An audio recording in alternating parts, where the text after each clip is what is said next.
Ndugu yangu, umejiandaaje kupambana na saa ya majaribu inayokuja ulimwenguni kote? Napenda ujiulize swali hili, au napenda ujibu swali hili. Ndugu yangu, rafiki yangu, ujiulize swali hili katika siku ya leo.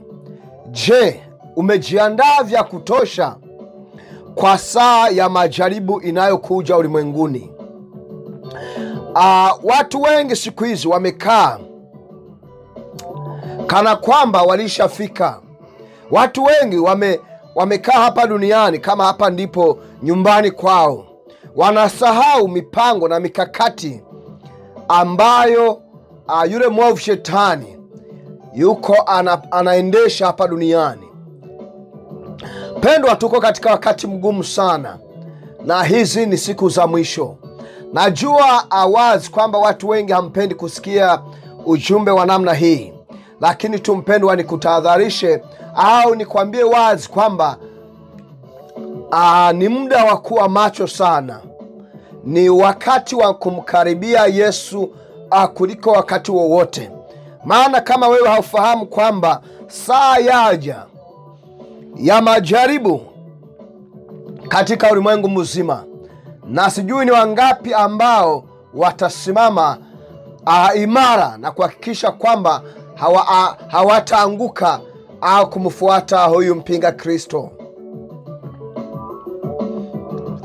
Ninakusalimu katika jina la Bwana wetu Yesu Kristo. Mpendwa, na wewe unanitazama na kunisikiliza katika siku ya leo, ninakutamkia baraka katika jina la Bwana wetu Yesu Kristo. Nami ninaomba katika jina la Yesu Kristo kwamba amani ya Bwana wetu Yesu Kristo ipate kutawala hapo nyumbani kwako. Upendo wa Mungu upate kutawala hapo nyumbani kwako. Ushindi wa mwana wa Mungu aliye hai, Bwana wetu Yesu Kristo, upate kutawala katika maisha yenu hapo nyumbani kwako. Na pia ninawafunika katika damu ya Yesu Kristo, na haswa katika nyakati hizi tulizo nazo.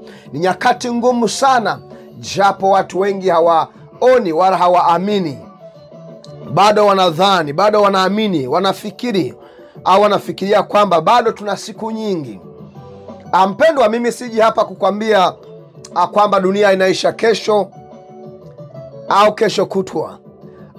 Maandiko yameweka wazi kwamba siku ile na saa haijulikani, mpendwa. Hata malaika wa mbinguni, Yesu mwenyewe haifahamu. Lakini tunachofahamu wazi ni kwamba tutakapoona kwamba injili hii imehubiriwa katika mataifa yote duniani, Yesu alisema wazi, basi mwisho unafika. Na ndio maana tunahubiri injili hii katika mazingira yoyote yale. Lazima tukufikishie ujumbe, mpendwa. Na ujumbe ambao nakufikishia katika siku ya leo, mpendwa, unasema saa ya kujaribiwa wote wakaao duniani imefika. Saa imefika, mpendwa, japo wengi wenu hamuoni, hamtambui haya. Yaani mnakimbilia tu ya mambo ya baraka, mambo ya kupako, mambo ya kuinuliwa, mambo ya kuwa wafanya biashara wakubwa. Sijui muende wapi, mkasomee wapi na nini. Pendwa, hayo yote hakuna ubaya, lakini je, uko tayari? Unaifahamu siku hii kwamba imeshafika? Unatambua mifumo ya dunia hii, mifumo ya kishetani, mifumo mbaya sana ambayo inatupeleka pabaya kweli kweli. Wengi mmekaa hapo mnaona kwamba ni maendeleo ya kiteknolojia, ya kidijitali, tunakuwa kidigital zaidi. Mtanaona mimi kwa mambo ya kidigital nimekaa vizuri sana. Mpendwa, hapo ndo pana kamchezo ka huyu mpinga Kristo. Shetani anaingia hapa mitandao hii tunayoitumia kuwafikia wapendwa. Wengi wenu mnasikiliza ujumbe huu, mnaona ni kupoteza muda tu. Mnaona, what is this for? Why am I wasting my time kusikiliza mahubiri haya? Pendwa, sisi tunawaonya na tutaendelea kusema mpaka ule mwisho utakapofika. Na neno la Mungu linasema wazi, pale mtakapodhani amani, tuenjoy, maisha yamekuwa bora, na sasa tufurahie na tujivinjari, tufanye hivi na vile, anything, yani do anything, nenda huko, yani kama mambo yamekuwa rahisi na mepesi, ni furaha tupu, yani ni raha tupu, acha yani tusherekee au tufanye nini. Pale mpendwa, mnaona kwamba ndo kuna amani na usalama, ndo mwisho utafika, na ndipo mpinga Kristo, huyu shetani, atakuwa ameshawasogeza hapa, na Yesu anafika. Mpendwa, hakutakuwa na msaada mwingine. Kwa hiyo bora utengeneze sasa hivi, bora uanze kuona picha ya magumu ambayo yanakuja kuwakabili, na hasa wa Kristo. Mpendwa, kama ufuatilii vizuri, labda wewe kwenye taifa lako, sijui unanisikiliza kutoka taifa gani, naweza kuwa uko labda Kenya, uko Tanzania, labda Burundi, Rwanda, sijui na Kongo huko, lakini ni wazi siku hizi mataifa mengi dunia yote, hajalishi wewe uko Marekani, taifa ambalo ndipo revival iliyosambaa dunia nzima ilianzia, ya Kikristo ilianzia Marekani huko, kama hujui hivyo. Lakini cha kusikitisha, sasa hivi dunia imechafuka vya kutosha sana sana sana, na Wakristo ni watu ambao wanapitia, hapa naongelea wale ambao wana msimamo ulionyoka, wanataka haki tendeke dunia nzima, hawakubali maovu yoyote wala ya kila namna, hawaruhusu serikali yoyote duniani itende maovu na wakae kimya. Wahubiri wa kweli ambao wanakemea na wanasimama wazi, wanasema wazi, hakuna kujificha. Hawa ni wako wanakatwa vichwa, wanauliwa. Kongo mpendwa, nilisikia kwenye taarifa za habari, wanasema Wakristo kama 70 huko wameuliwa. Mozambique walisema Wakristo 30 wanachinjwa, vichwa vinakatwa, yani kuchinjwa kama kuku. Imagine, ukienda Sudani, ukienda Nigeria, ni hatari. Enda nchi za Kiarabu, hata na nchi za magharibi. Sasa hivi Ukristo wanaona kwamba mnafanyaje, wanasema kwamba mnazuia haki zao za kuishi wanavyotaka na kutenda wanavyotaka, na maana wanapromoti zaidi haya mambo ya mashoga, haya mambo mengine ya kidunia, anasa za kidunia na mambo ya ushetani, ndio amepewa mpaka. Wewe imagine, chama cha ushoga kina bendera, unakuta zinapeperushwa kwenye shule za serikali. Yani haya yani ushoga, wana bendera zao zinapepea kama bendera za taifa kwenye shule za serikali. Hivyo wapendwa, tuko wapi sasa? Wewe hapo ulipo, kama wewe ni Mkristo wa kweli, pendwa, najua wengi wanajiaminisha hapa walipo, kwamba wao hawatapitia magumu, watakuwa wameshanyakuliwa, lakini kumbe yanaendelea hapa. Tatizo ni kwamba mnajificha. Wakristo mmeishi kwa kujificha. Nasema kwa nini nasema mnajificha? Kwa sababu hamkemei haya maovu. Unaona, kuna watu hata serikalini ni matapeli, ni wanyang'anyi, ni watesi, wanawatesa watu. Yani mtu yeyote ambaye haendani na mifumo labda ya chama fulani tawala, labda ni cha Democrats au cha Republicans, cha Conservative, sijui cha Liberal, sijui chama cha Kiyunani, sijui chama cha Kisovieti, sijui chama cha, wao na vijua hivyo mambo kama hayo. Yani ukisema tofauti na wao, wanakwambia wewe labda tutakuja tukupoteze. Wanasema, wanatumia kauli ya kukupoteza. Kwani wewe ukinipoteza utaishi miaka mingapi? Sasa Wakristo wamekaa kama sijui hivi. Mnajua mamlaka tuliopewa wapendwa? Mamlaka tuliyopewa na nguvu tulizopewa sio za kuangalia maovu yakitendeka ndani ya taifa unakaa kimya, au wengine wananyanyaswa, wanateswa alafu unakaa kimya. Lazima useme, ukemee. Mpendwa, sote hapa duniani ni wapitaji. Uwe na mali kiasi gani, tunapita. Mimi kinachonisikitisha sana ni kwamba Wakristo tumekuwa part time workers. Yani naposema kuwa part time, Wakristo yani wanafanya mambo ya Mungu kwa muda mfupi sana, yani kwa muda ambao is limited time. Wanasahau kwamba shetani, hawa waovu ambao wapo hapa duniani, usiende kumtafuta shetani eti uone sura yake. Hawa wanaotenda maovu, hawa watesi, hawa wanaowaua watu, wanaonyanyasa wanadamu wengine, hao ndo mashetani. Usiende kumtafuta shetani sehemu nyingine. Ni hawa ambao hawataki wewe uishi na kutenda na kuyatimiza mapenzi ya Mungu, kuona kwamba wanadamu wote tuko sawa mbele za Mungu. Hakuna anayemiliki utajiri, yani mtu anamiliki utajiri karibia nusu ya taifa lenu, yani yeye ndio mmilikaji wa utajiri huo. Halafu anasema kwamba yeye anataka asikilizwe kila anachofanya. Halafu sasa Wakristo wanachokifanya, wao yani ya Mungu yamepewa nafasi ndogo sana, mambo ya Mungu. Lakini wanachosahau ni kwamba hawa mashetani na shetani mwenyewe wanafanya kazi masaa 24, siku 7 za wiki, siku 365 za mwaka.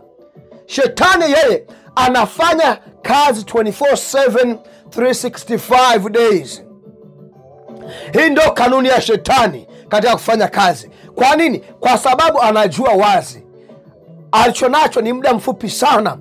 Yaani shetani yeye anaona kama amebakiwa na sekunde kadhaa dunia ishe.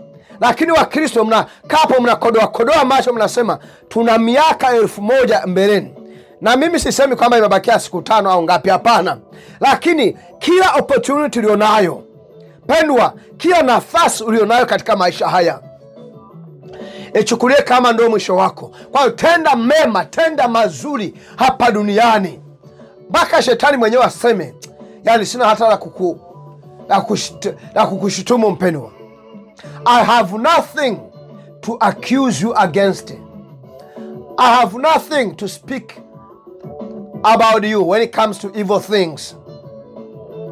Sasa Wakristo mmekaa maisha ya kizembe, mambo ya Mungu au naomba napo ukitaka eti mpaka pawepo na maelekezo jinsi ya kuomba, tufunge wiki moja. Sasa mtu asipokuambia ufunge, hauwezi kufunga wewe.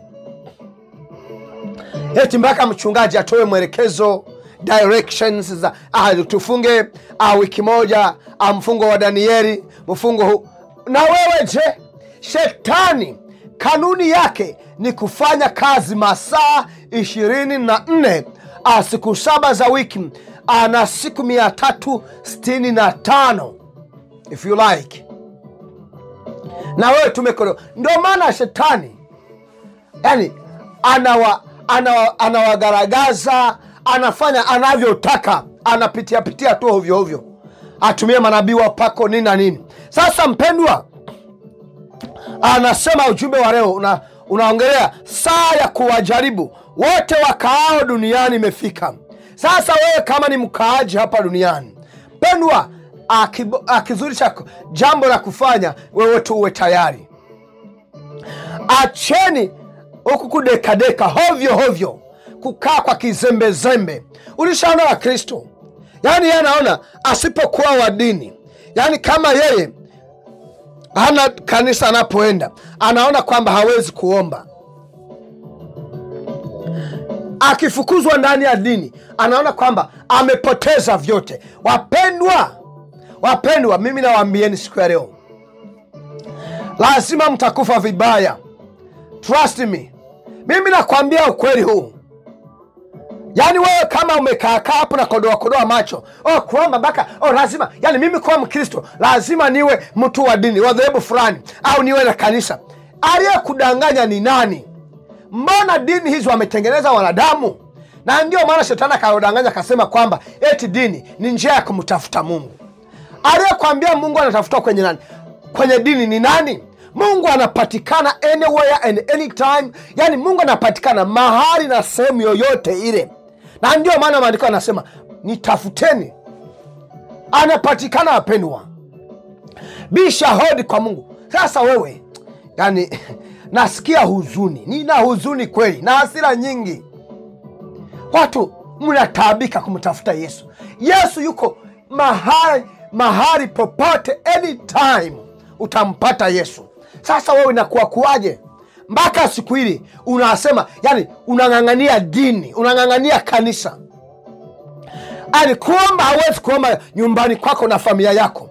Na shetani hivyo mjinga amewaletea mambo ya tamithilia, amewaletea vitu vya anasa ambavyo yani vyenyewe mna set time aside.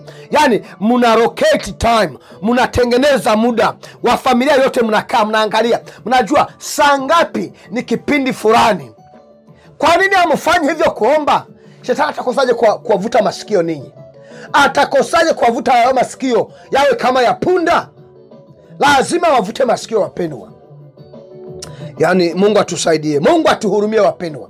Kwa hiyo saa wewe uombe usombe, saa imeshafika. Unaona mambo yanayoendelea, mifumo inayotengenezwa katika dunia nzima. Na kama vile maandiko katika kitabu cha Ufunuo yanasema mpendwa, naona itakuwa ile sura ya 10 na Ufunuo takuwa sura ya 13. Ukisoma mstari wa 16 pale mpaka labda 17 huko, utaona huyu mpinga au haya mambo ya mpinga Kristo atakuwa na mamlaka gani. Pokea chapa kwenye kipaji cha uso au kwenye mkono wa kulia, au wewe kufa hovyo. Sasa mpendwa, mambo haya watu wengi wakishasikia haya, inawezekana siwe hii moja kwa moja, lakini usije ukajidanganya kwamba mateso hayapo. Saa ya kuwajaribu wote wakao duniani haipo. Hata sasa hivi ipo. Wewe ambacho haujafanya, haujasimama hadharani ukamtangaza Yesu hadharani na ndio maana unaona haujateswa. Wewe nenda barabarani, tangaza useme Yesu anakuja wapendwa. Acheni dhambi, tubuni dhambi. Wengine watakutemea mate, waseme po. Watakutemea mate. Wengine wakuone kama kapumbavu hivi, kama haujasoma hivi. Alafu anayekwambia wewe haujasoma na yeye hajasoma tena.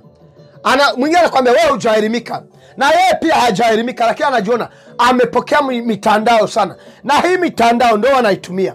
Yesu mnaona kwamba ni teknolojia. Subirini, utakuja kuniprove wrong.